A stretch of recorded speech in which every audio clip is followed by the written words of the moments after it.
خب خیلی خوش اومدیم به این ویدیو. در این ویدیو میخوام فرمول ترکیب مواد اولیه سینک‌های گرانیتی رو بهتون آموزش بدم.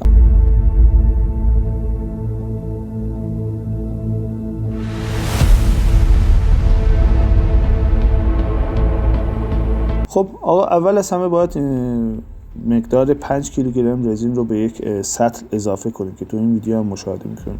5 کیلوگرم رزین تو فصل‌های گرم سال هست. در فصل‌های سرد سال این رزین رو باید از 6 الی 7 کیلوگرم استفاده کنید، چون رزین در فصل‌های سرد سال یکم سفت است ولی در روزهای گرم سال نرم‌تره. به خاطر همون من الان فقط 5 کیلوگرم از این رزین رو استفاده کردم. مرحله بعدی که مشاهده میکنین اضافه کردن کوبالت هست. کوبالت یک شتاب دهنده برای رزین به حساب میاد، جزء دوم رزین هست که تو این ویدیو من فقط 15 گرم از این کوبالت که به رنگ بنفش هست رو به رزین اضافه کردم.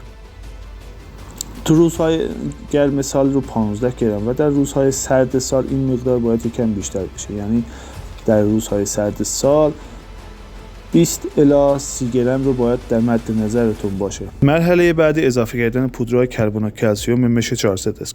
کربنات کلسیم به عنوان فیلر یا پر کننده های رزین های پلی استر مورد استفاده قرار میگیره.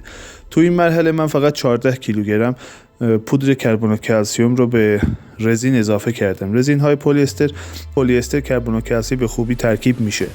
مرحله بعدی هم که مشاهده میکنیم مرحله میکس کردن همه این 19 کیلوگرم مواد اولیه تولید سینک‌های گرانیتی رو مشاهده میکنید.